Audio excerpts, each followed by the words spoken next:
Greetings and welcome to In Depth. I'm Dike Rostant. The TTFA Normalisation Committee is holding elections for the new executive on Saturday, April 13. Before that, we are trying to give you an idea of the candidates belonging to different slates. We start the ball rolling with team transformation. Presidential candidate Colin Wharfe and prospective ordinary member Colm DeFreitas.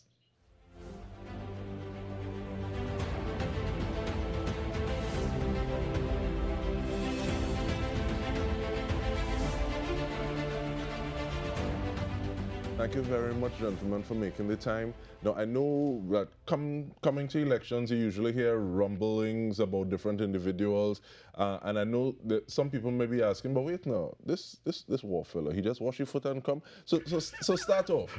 Who is Colin Wharfe? That's an interesting one. From a football perspective, I would describe myself as a football peon.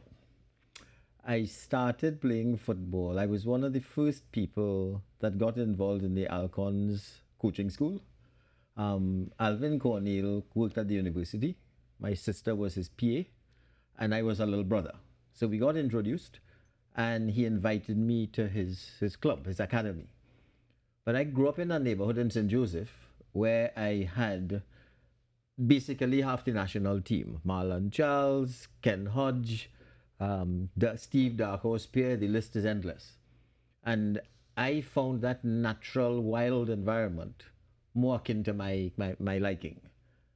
Having left that realm, I entered college, high school, St. Mary's, and played with under 12, under 14, under 16, the normal route, and then played intercol.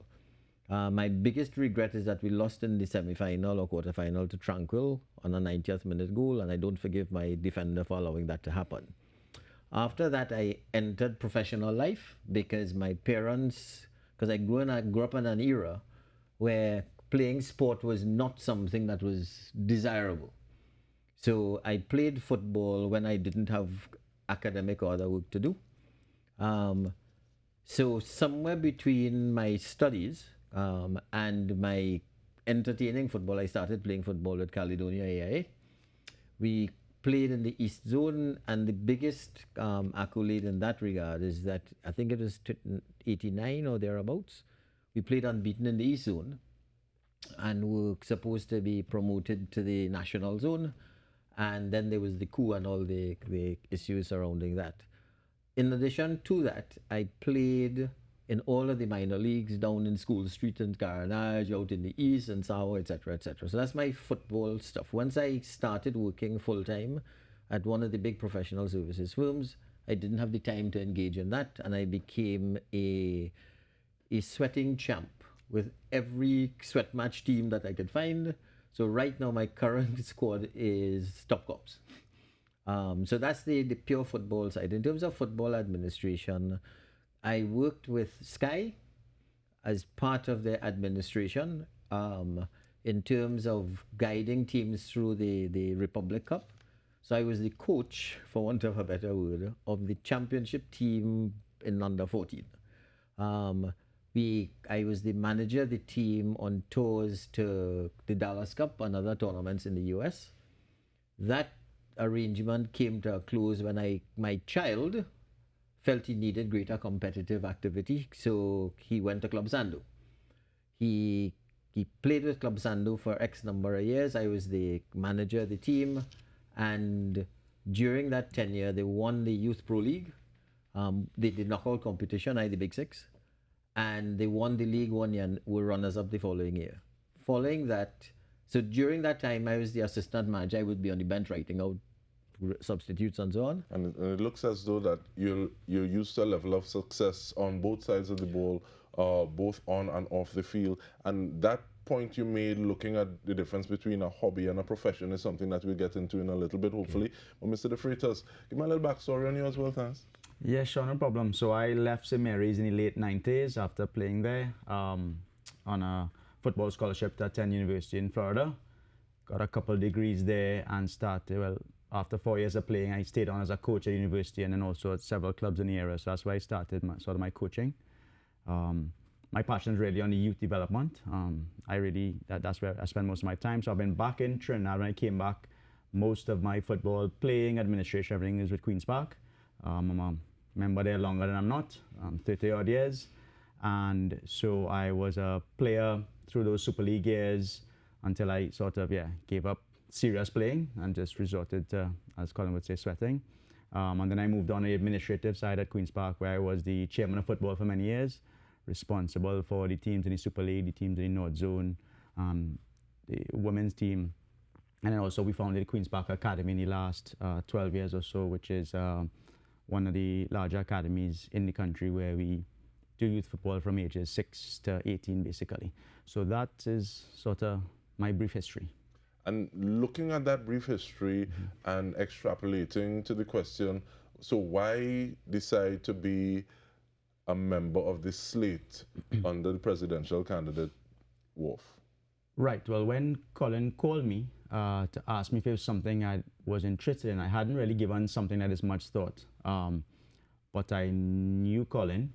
I knew his experience both in change management, in auditing, in finance, a lot of, I think, key areas which the TTFA requires. Probably some of the areas that need some strengthening, to be honest. So I felt that if someone like that was going up for the presidential candidate, then maybe that might be something worthwhile for my time.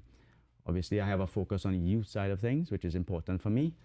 But obviously, you have to know who's your teammates, right? You have to be on the right team. And for me, when Colin made that call, then I thought about it not too long, to be honest, and I thought that it was a good opportunity to see if I could make a difference. So I joined on. Okay, and we have about a minute more, but let us know who are the other 6 members rounding out this slate. Thanks, Mr. Wharfe. Okay, so if we start at the first vice president, and you'd see a common theme there, leadership and success. Colonel Charles, who's the head of the army, the youngest person that assumed that position, he's continued the legacy of Defence Force football. He needs no introduction. The second person, the second vice president, also needs no introduction, Renee John Williams. Again, between the two of them, they may have the most trophies in football in Trinidad and Tobago, and she obviously benefited from her dad's involvement at the highest level in football and learned a lot. She has a degree in marketing. The third vice president, Huey Cadet, he has more credentials than I can count, but he was a member of the Tobago House of Assembly dealing with education and youth development. He's also a member of the TFA, an executive member of the TFA, as well as a manager of Phoenix FC. As I go down the list, and I'm just calling just off the top, Richard Mason is an attorney. He worked with one of the clubs, and he worked with me at the Tiger Tanks Under-20 tournament. Riaz Ali is the interesting one of the lot. Riaz is not a footballer. Riaz went to QRC. He tried out for the football team, and when the Stars came, they told him to go and play cricket. But he was always interested in football, just as recreational. He worked with me at my previous place of employment, PwC, and had gone on a tour of duty up the islands. He met a gentleman there that was who worked with the firm, who was the president of the St. Lucia, I believe, equivalent of the TTFA. So he got pulled into that and got excited. I met him at a social event over Carnival, and we started chatting. And he said, Mr. Wharfe, they still call me Mr. Wharfe, can I be part of this? So I said, you're the senior partner of an accounting firm. When are you going to have time? I want to be part of this. So it was at a social function, so presumably he was having a bit of beverage. So I said, think about it overnight and give me a call in the morning. I got the call early in the morning, and the rest, as you would say, is history. If you tell me the others, I can think, because I don't. McCann Hislop. Right. McCann, again, is an interesting twist to the tale. McCann currently plays football. McCann played college football. I used college NCAA football. He represented the national team. And he was the link that I was looking for to the players who can speak to him and speak to his experience professionally in football. He's also, I believe, a protocol officer at the THA at the moment. So he again brings duality. If I can comment, almost everyone on the slate has different skill sets. So this one should be interesting to you. Richard Mason. Richard Mason, no, not so much Richard, but the colonel. You wouldn't expect an army fella to be involved in human resources. He has a degree in human resources. He's doing a degree in law. Colm has described himself. Richard has always been a fanatic. He's not a footballer, but has been involved in football administration with Pity Valley, Diego Martin forever. And I guess it takes all kinds, but in terms of taking all kinds, I think we've taken a little bit from the second half of the conversation. So we have a big half and a smaller half. But we take a short break. We are speaking with Mr. Wharfe, Colin Wharfe, as well as Colm DeFreitas, looking at team transformation going into the TTFA election, which is carded for April 13th. Stay with us. We return after this.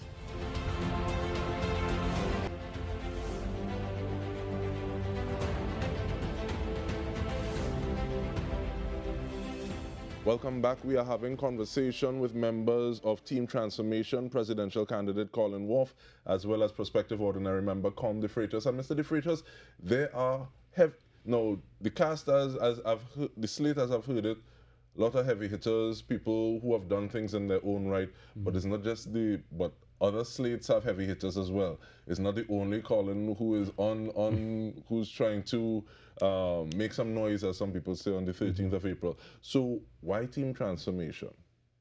Well, I think I touched on it a little bit when Colin called me, and I think that, we talk about collaboration being a very important part of how this is going to work.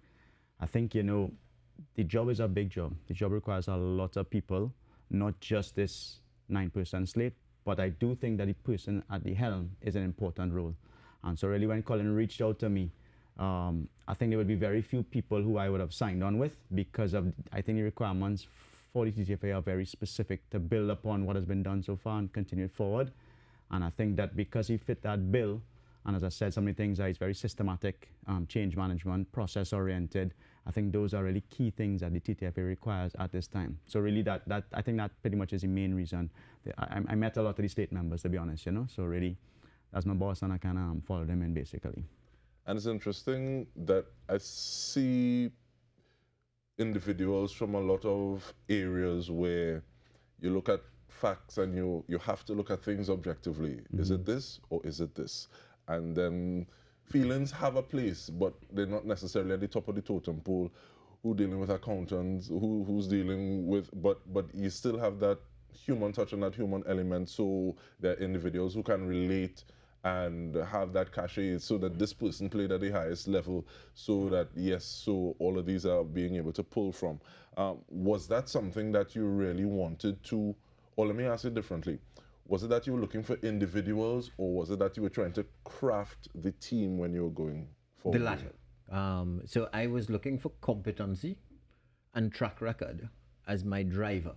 So for example, of the 9-member slate, 5 of us have no vote in anything. So I was looking purely for competency, one, competency in various work streams, marketing, finance, etc.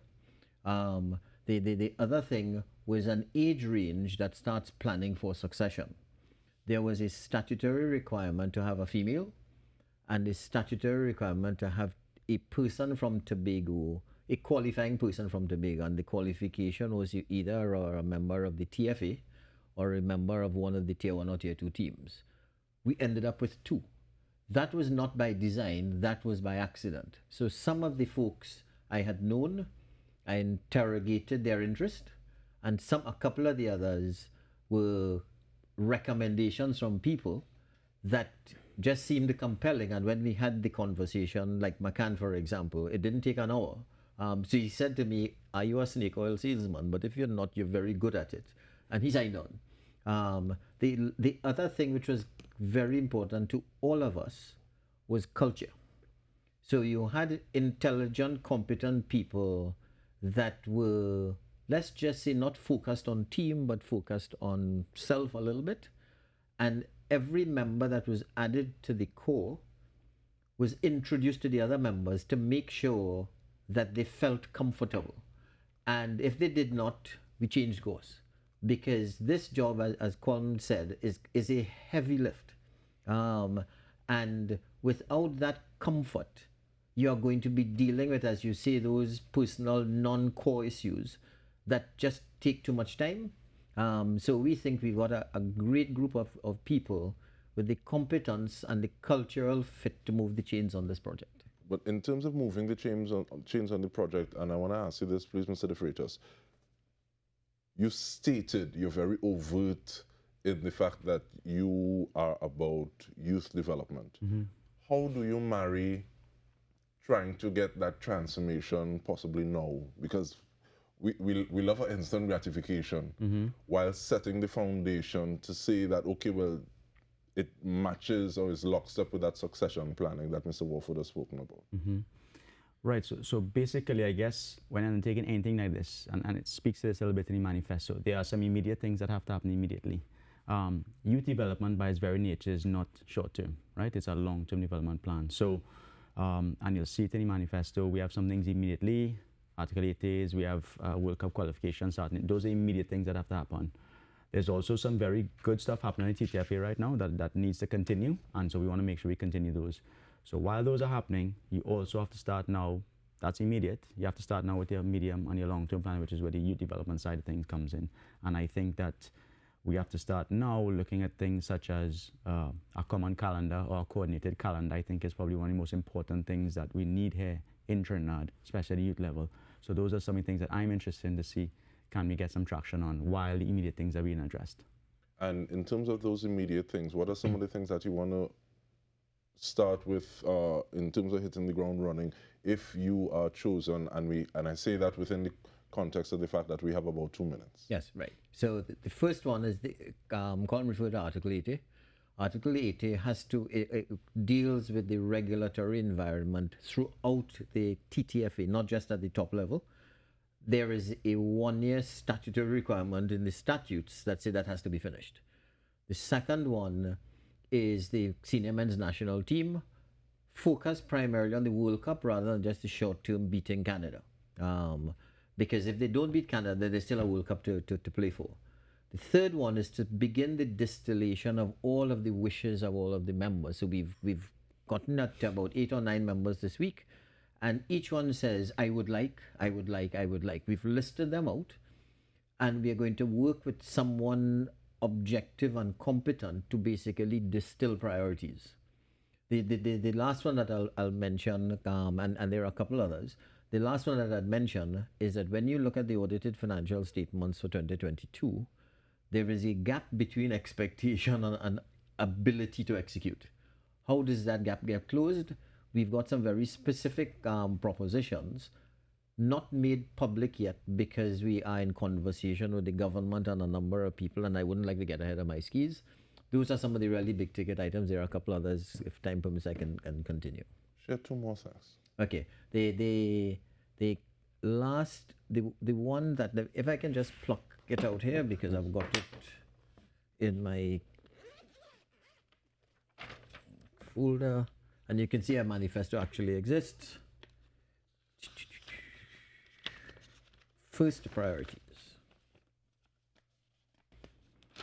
As I said, Article 80, the preparation of the World Cup, continuing the existing things that Colm referred to, re-engaging the government differently. We engage the government right now with a cabinet note for $3 million every 3 years. That can't be a long-term plan.